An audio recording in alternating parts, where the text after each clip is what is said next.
नमस्कार, ताल ठोक के देख रहे हैं आप। मैं हूं आपके साथ रोहित सरदाना और आज हम ये सवाल उठा रहे हैं कि क्या आतंक से जूझते एक देश में आतंकवादियों का एनकाउंटर उनका मजहब पूछकर किया जाना चाहिए। यह सवाल इसलिए क्योंकि भोपाल में सिमी के आतंकियों के एनकाउंटर के बाद लगातार कुछ राजनीतिक दलों की तरफ से इस कार्रवाई पर सवाल उठाए जा रहे हैं। हम ये जरूरी समझते हैं कि जी न्यूज के जागरूक दर्शक देश से जुड़े हर बड़े और जरूरी मुद्दे पर अपनी राय बनाएं। हम ये मानते हैं कि आतंकवाद एक बड़ा मुद्दा है क्योंकि देश की सुरक्षा हमारी आपकी सुरक्षा से जुड़ा मुद्दा है। इसलिए हम ये चाहते हैं कि इस बहस में शामिल होने से पहले आपको भी ये पता होना चाहिए कि ऐसे एनकाउंटर पर देश की सबसे बड़ी अदालत ने क्या कहा है।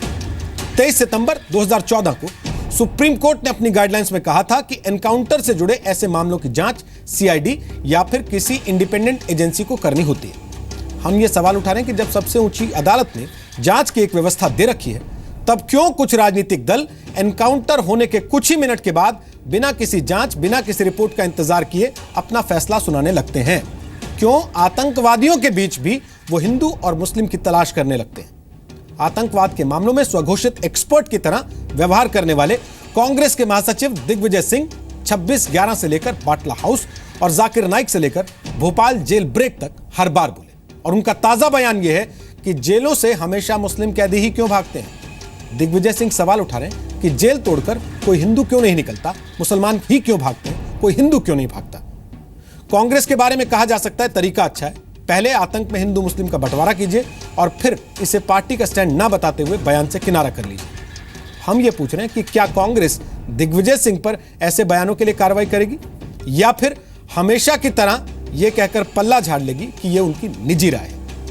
आज हम चाहेंगे कि बहस में शामिल सभी पक्षों के लोग इस मामले पर अपनी ईमानदार और बेबाक प्रतिक्रिया रखें और पूरी सियासत को इस आरोप से मुक्त करें कि वो आतंकवादियों को हिंदू और मुसलमान के तौर पर बांट कर देखती है।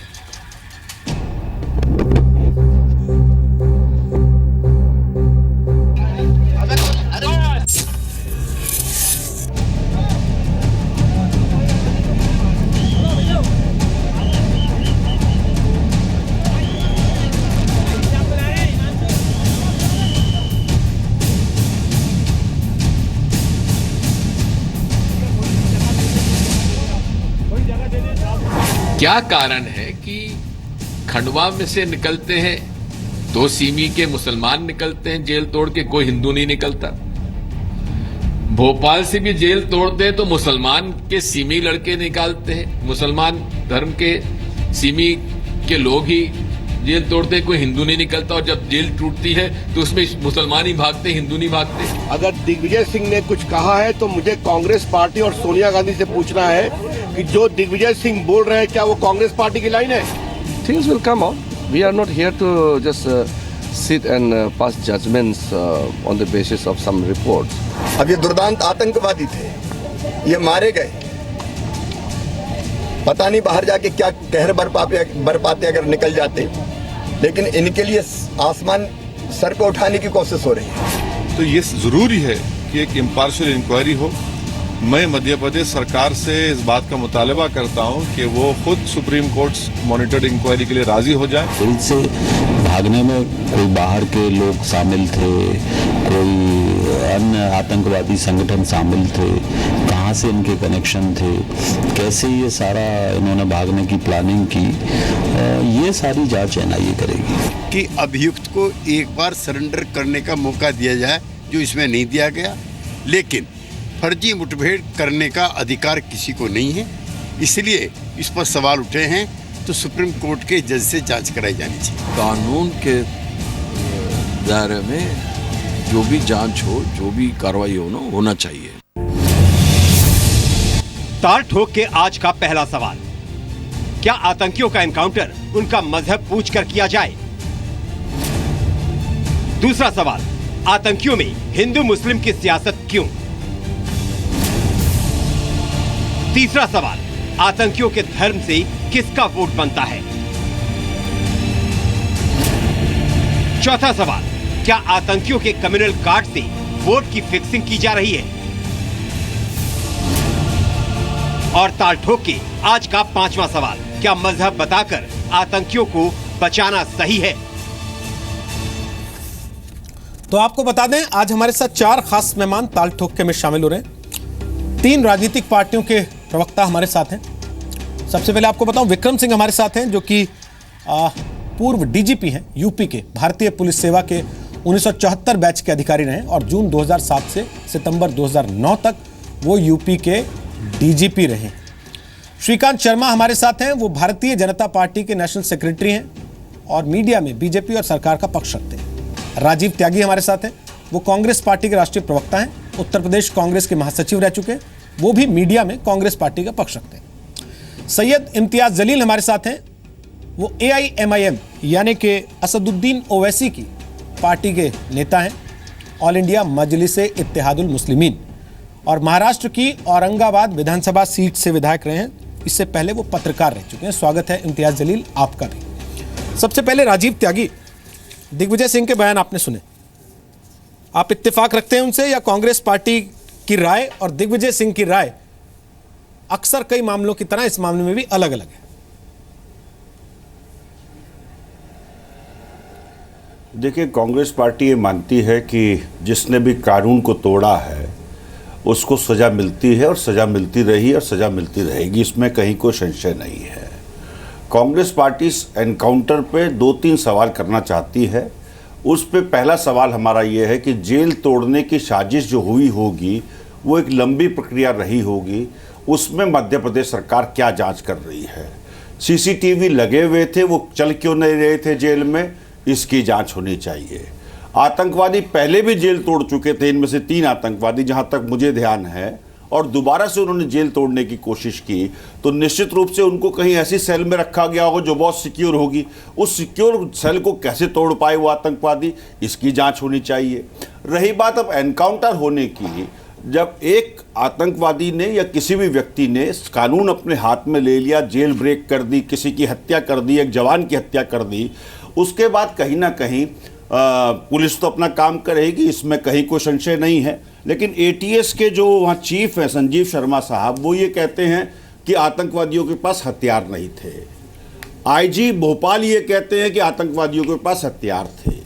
तो कांग्रेस पार्टी ये मानती है कि जी न्यूज़ ने बहुत अच्छी पहल की है इस विषय में, और जी न्यूज़ ने समाधान भी दे दिया है इसका कि सुप्रीम कोर्ट की गाइडलाइन के हिसाब से किसी भी इंडिपेंडेंट एजेंसी से एनकाउंटर की जांच होनी चाहिए।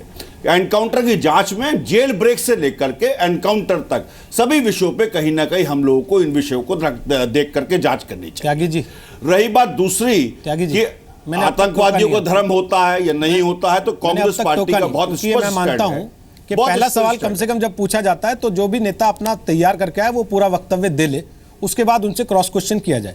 लेकिन मुझे यहां मजबूरन बीच में आके पूछना पड़ रहा है सर, दिग्विजय सिंह के बयान पर आप बोलने के लिए अधिकृत नहीं है, या फिर आपने तय कर लिया कि भाई मैं दिग्विजय सिंह से किनारा करके चलूंगा, मैं उसमें फंसना नहीं चाहता?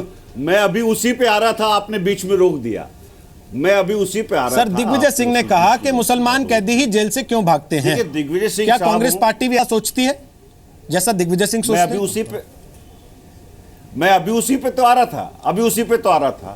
देखिए, राजीव गांधी जी की शहादत के बाद और इंदिरा जी की शहादत के बाद और बापू की हत्या के बाद किसी भी आतंकवादी का धर्म नहीं होता है, और कांग्रेस पार्टी ये बेहतर जानती है। और कांग्रेस पार्टी ने आतंकवाद का जो दंश है बहुत बुरी तरह से झेला है और बहुत अंदर तक झेला है इस आतंकवाद के दंश को। छत्तीसगढ़ में हमारे ही नेता मारे गए थे नक्सलवाद से, तो हम कैसे कहते हैं आतंकवाद का धर्म होता है? आतंकवाद का कोई धर्म नहीं होता है, और आतंकवादियों की एक ही सजा है, गोली, इसमें कहीं कोई दो राय नहीं। क्या कांग्रेस पार्टी दिग्विजय सिंह के बयान से सहमत है? इतनी हाँ या ना में जवाब दे दीजिए। आप इतना सब घुमा रहे हैं, शहादत याद दिला रहे हैं, इंदिरा गांधी की, राजीव गांधी की, रायपुर में ऐसा हो गया, छत्तीसगढ़ में ऐसा हो गया। सर, एक लाइन में बता दीजिए ना, बाकी लोग भी तो हैं, आप जानते हैं, आप तो टीवी पे अक्सर आते हैं, आपको मालूम है क्या नहीं। उसी पे आ रहा हूं मैं। अब आपका देखिए, मैं आपका बहुत सम्मान करता हूं, लेकिन मैं उसी पे आ रहा हूं। देखिए, कोई भी स्टेट, किसी भी राज्य की सरकार या देश की सरकार इतनी दुरंकुश नहीं होनी चाहिए, उसमें अंकुश होने चाहिए, चाहे वो सुप्रीम कोर्ट के अंकुश हो, चाहे वो जांच कमेटी के अंकुश हो, तभी जाकर के हम निष्पक्ष न्याय दे पाएंगे। रही बात दिग्विजय सिंह साहब के बयान की, तो कांग्रेस पार्टी का ऑफिशियल प्रवक्ता होने के नाते बहुत स्पष्ट कह दूं, आतंकवाद का कोई धर्म नहीं होता है, आतंकवाद का कोई ईमान नहीं होता है, आतंकवादी आतंकवादी होता है। लेकिन जो हमने कसाब को पूरा ट्रायल दिया है, जो ये पाकिस्तानी था, तो हमें सभी लोगों को, चाहे वो कसाब भाग में कोई भी जाता, व्यक्ति हो, अगर किसी भी कसाब व्यक्ति ने भाग जाता आतंकवादी जेल घटना तोड़ की हो, के, सर उसको फेयर ट्रायल देना कसाब चाहिए। भाग जाता जेल तोड़ के, तो उसके साथ भी वही होता शायद जो उस समय जब वो गोलीबारी कर रहे थे उसके बाकी साथियों के साथ हुआ था। आप भी इस बात को बखूबी जानते हैं, यही होता। इसलिए ठीक है, आपने कहा सुप्रीम कोर्ट की गाइडलाइन, मैंने भी सुप्रीम कोर्ट की गाइडलाइन इसीलिए बताई थी सर, जांच से बचना भी नहीं चाहिए। सर मैंने भी सुप्रीम कोर्ट की गाइडलाइन ये कहते हुए बताई थी कि जब सुप्रीम कोर्ट ने कह रखा है जांच होनी है, तो सारे नेता मैदान में क्यों कूद पड़ते हैं अपने नंबर बनाने के लिए। अब मैं वापस आ रहा हूं श्रीकांत शर्मा आपके पास। एक सेंटेंस कहना चाहूंगा सर, कह लीजिए, फिर मैं श्रीकांत जी के पास जाता हूं। एक सेंटेंस कहना चाहूंगा इस पे, एक सेंटेंस कहना बोल लीजिए। देखिए, आजकल नेताओं का एक फैशन हो गया है कि नेता कहीं ना कहीं हर चीज पे बयानबाजी करते हैं। मेरा यह मानना है जब सुप्रीम कोर्ट की गाइडलाइन है तो नेताओं को सुप्रीम कोर्ट की गाइडलाइन का हवाला देते हुए जांच की बात करनी चाहिए। तो ऐसे नेताओं को अपनी पार्टी के पैनल से हटाना चाहिए आपको। कैसे होता है, कौन सा धर्म होता है, आतंकवादी होता है। सर ऐसे नेताओं को अपनी पार्टी के पैनल से हटा देना चाहिए। फिर आपको ये कहना चाहिए कि हमारी पार्टी के पदाधिकारी नहीं है, ये हमारी पार्टी के राजनीतिक गुरु नहीं है, ये हमारी पार्टी के थिंक टैंक नहीं है, हमारी पार्टी ऐसा नहीं सोचती। कितनी जगह जाके आप ये सफाई देंगे देश में, और आप जनरलाइज कर रहे हैं दिग्विजय सिंह को बचाने के लिए। आप कह रहे हैं नेताओं को ऐसा नहीं करना चाहिए, आपको कहना चाहिए दिग्विजय सिंह को ऐसा नहीं करना चाहिए था। मैं कह रहा हूं किसी भी पार्टी के नेताओं को नहीं करना चाहिए। सर बाकियों को छोड़िए ना, आप अपने की तो जिम्मेदारी ले लीजिए पहले, बाकी देखेंगे। आप अपने वालों को तो रोक नहीं पा रहे हैं, बाकियों को पहले पढ़ाने चलते हैं कि सबको ऐसा नहीं करना चाहिए। आप अपने की जिम्मेदारी ले लीजिए ना कम से कम। इस बात को मोदी जी को भी समझना चाहिए। सर मैं कह रहा हूं आप पहले अपने वाले की तो जिम्मेदारी ले लीजिए। पाकिस्तान को सर अपना घर तो ठीक कीजिए, फिर बाकियों से कहिएगा। आपके अपने नेता बेलगाम बोल रहे हैं, लगातार बोल रहे हैं, एक के बाद एक नई नई बात बोल रहे हैं, आप उनको नहीं रोकते हैं। लेकिन आप ये कहते हैं कि हम मजहब नहीं मानते, आतंक का कोई धर्म नहीं मानते, और डबल स्टैंडर्ड वहीं एक्सपोज हो जाता है श्रीकांत शर्मा, जहां दिग्विजय सिंह लगातार बोलते हैं। पार्टी के प्रवक्ता 24 घंटे के बाद पहली बार उनको डिनाई जरूर करते हैं, लेकिन उसमें भी लुक छिप के डिनाई करते हैं। साफ तौर पे, खुले तौर पे डिनाई भी नहीं कर पाते कि जो दिग्विजय सिंह कह रहे हैं वो गलत कह रहे हैं। रोहित जी, आतंकवादियों की मौत पर मातम कि नेता को बचना चाहिए। मैं तो स्पष्ट कह रहा हूं सर, आतंकवादियों की मौत पर मातम, इस तरह के बयान नहीं देने चाहिए। जी, दर्शक भी समझता है हमारा कि आप क्या कह रहे हैं और क्या नहीं कह रहे। आपको एक्सप्लेन करने की जरूरत नहीं है इतना। रोहित जी, मैं अपनी बात शुरू करूं। बोलिए। आतंकवादियों की मौत पर मातम और शहीदों की शहादत पर सवाल खड़े करने की परंपरा राहुल गांधी की, कांग्रेस की बन चुकी है। कोई भी घटना आप उठा लीजिए, जिस तरह से बाटला इनकाउंटर हुआ उसमें मोहनचंद शर्मा शहीद हुए और उनकी शहादत पर सवाल खड़े किए गए कांग्रेस के नेता दिग्विजय सिंह के द्वारा, और कहा कि उसकी न्यायिक जांच होनी चाहिए। और कांग्रेस के एक बड़े नेता के मुताबिक सोनिया गांधी पूरी रात उनकी मौत पर रोती रहीं। और एक बड़ा हमला, संसद के ऊपर एक हमला होता है, उसमें जो आरोपी है उसको हमारी न्यायपालिका मौत की सजा देती है, और उस मौत की सजा वाले जो अफजल गुरु था उसको कांग्रेस के एक सरकार के गृह मंत्री कहते हैं कि अफजल के साथ न्याय नहीं हुआ। वहीं पर जवाहरलाल नेहरू यूनिवर्सिटी के अंदर जो आतंकवादी है मकबूल भट्ट और अफजल गुरु, उनको कुछ लोग शहीद का दर्जा देते हैं, और उसमें वहां वो कार्यक्रम करते हैं और वहां कहते हैं कि अफजल हम शर्मिंदा हैं, तेरे कातिल जिंदा हैं, भारत तेरे टुकड़े होंगे इंशाअल्लाह इंशाअल्लाह। राहुल गांधी उस कार्यक्रम में जाते हैं और कहते हैं कि सरकार ने इनके खिलाफ जो कार्रवाई की है वो गलत की है। तो ऐसी पॉलिटिकल पार्टी के नेता लगातार आतंकवाद पर राजनीति करते रहे, और ये वही दिग्विजय सिंह है। जब मुंबई के अंदर हमला हुआ, लश्कर तैयबा के लोगों ने हमला किया, पाकिस्तान में जो उनका आका बैठा है, सबसे पहले दिग्विजय सिंह ने कहा था कि हमला आरएसएस के लोगों ने करवाया है। ठीक है, अब देखिए सर्जिकल स्ट्राइक हुआ, ये वही दिग्विजय सिंह है जिसने कहा कि सबूत दो। आप ये बताइए कि जो आतंकवादियों को मेहमान मंडन करने वाला एक संस्था है जाकिर नाइक, उसको कौन सर्टिफिकेट देता है? ठीक है, दिग्विजय सिंह देता है कि वो शांति पुरुष है। ठीक है, तो ये कांग्रेस की परंपरा रही है, और दिग्विजय सिंह जो भी बोलते हैं श्रीमान राहुल गांधी जी के दिशा निर्देश पर बोलते हैं। ठीक है, गलत है कि वो बिना कांग्रेस के परमिशन के नहीं बोलते। ठीक है, ठीक है। तो क्या ये कांग्रेस का डबल स्टैंडर्ड नहीं है? राजीव त्यागी आप बोलना चाह रहे हैं, हालांकि मैं इम्तियाज जलील के पास जाना चाहता हूं, पर आप बोल लीजिए, फिर मैं इम्तियाज के पास जाता हूं। बोलिए। देखिए, मेरे मित्र ने बहुत सारी बातें कही, मैं इनको बता देना चाहता हूं कि आतंकवाद का दर्श कांग्रेस ने बहुत बहुत बुरी तरह से झेला हुआ है। सर कब तक विक्टिम देश ने झेला है? सर कब तक विक्टिम प्ले करके बचते रहिए? कानून की व्यवस्था, अपराध देश को आपकी गवाही नहीं चाहिए ना कि इंदिरा गांधी के साथ क्या हुआ, राजीव गांधी के साथ क्या हुआ? आपकी गवाही के लिए दरकार थोड़ी लिए बैठे हैं वो कि आप बताएंगे तब लोगों को याद आएगा। आप तो ये बताइए सर कि दिग्विजय सिंह को आपने छूट क्यों दे रखी है? अगर वो आपकी पार्टी की लाइन नहीं रखते हैं सर, तो फिर आप उनको क्यों बोलने देते हैं जगह जगह? या फिर आप अपने पार्टी दफ्तर पे क्यों नहीं लगा देते पर्चा कि दिग्विजय सिंह की राय हमारी राय नहीं है? मैं जवाब दे रहा हूं ना इसी का, प्लीज। मुंबई हमलों के वक्त पर गुजरात के चीफ मिनिस्टर की हैसियत से कौन आतंकवाद पे रोटी सेकने गया था, ये किसी से छुपा हुआ नहीं, मोदी जी गए थे। जवाब नहीं मिल रहा है। मोदी जी ने जिस तरह से सर्जिकल स्ट्राइक को बेचने की कोशिश की वो निश्चित रूप से चिंता का विषय है, क्योंकि आर्मी को आपने पॉलिटिकल बनाने की कोशिश की, वो चिंता का विषय है।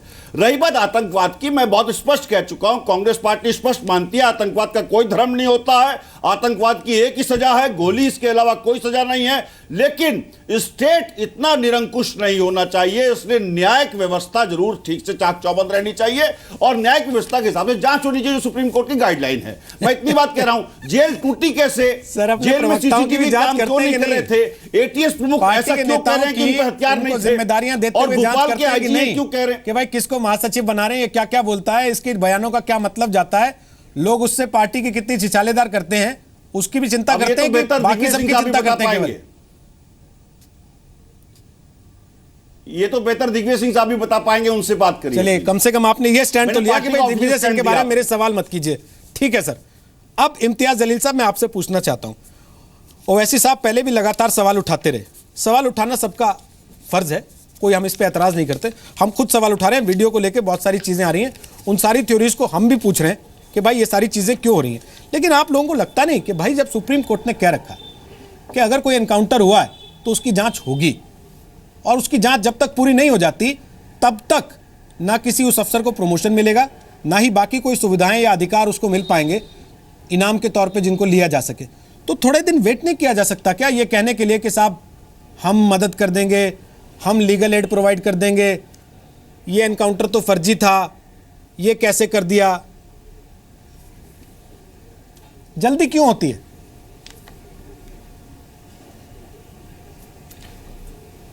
रोहित साहब, सबसे पहले तो मैं ये बता दूं कि ये मुल्क जो है ये लोकतंत्र है, डेमोक्रेसी है, हर इंसान को अपने विचार रखने का अधिकार यहां पर संविधान ने दिया है, कानून ने दिया है। ये सवाल अगर हम उठा रहे हैं तो सिर्फ यूं ही नहीं उठा रहे हैं कि हमें उठाना है।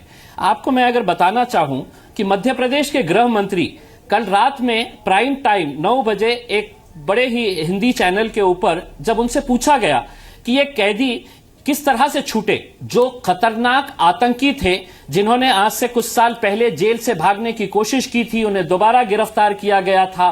भोपाल जो कि एक किसी राज्य का हेडक्वार्टर है, वहां की सबसे हाई सिक्योरिटी जेल के अंदर बहुत ही एक विशेष सेल के अंदर रखा गया था। जब उनसे पूछा गया कि ये छोड़ा कैसा, इन्हें ये छूटे कैसा, ये जेल से भागे कैसा, तो उनका जवाब क्या था आप सुनेंगे तो आपको भी हैरानी होगी, आपके घर वाले, आपके जितने भी आम आदमी है वो भी ये सवाल करेंगे ये कैसा जवाब है। उनका जवाब ये था कि उन लोगों ने चमचे यानी कि स्पून्स जो है वो चमचों से उस जेल के बड़े बड़े जो ताले थे उसकी चाबियां तैयार की थी। ये गृह मंत्री ने कहा। उन्होंने कहा कि लकड़ी के टुकड़ों से उन्होंने चाबियां तैयार की और जेल जो हाई सिक्योरिटी सेल था उसकी लकड़ियों से और चमचों से उन्होंने चाबियां बनाई, जेल के दरवाजे खोले, बाहर निकले और चादरों से लकड़ी के टुकड़ों को मिलाकर सीढ़ियां तैयार की और 40 फीट की दीवार छलांग लगा दी। आगे गए, वहां पर 5 फीट की दीवार थी, वो छलांग नहीं लगा सके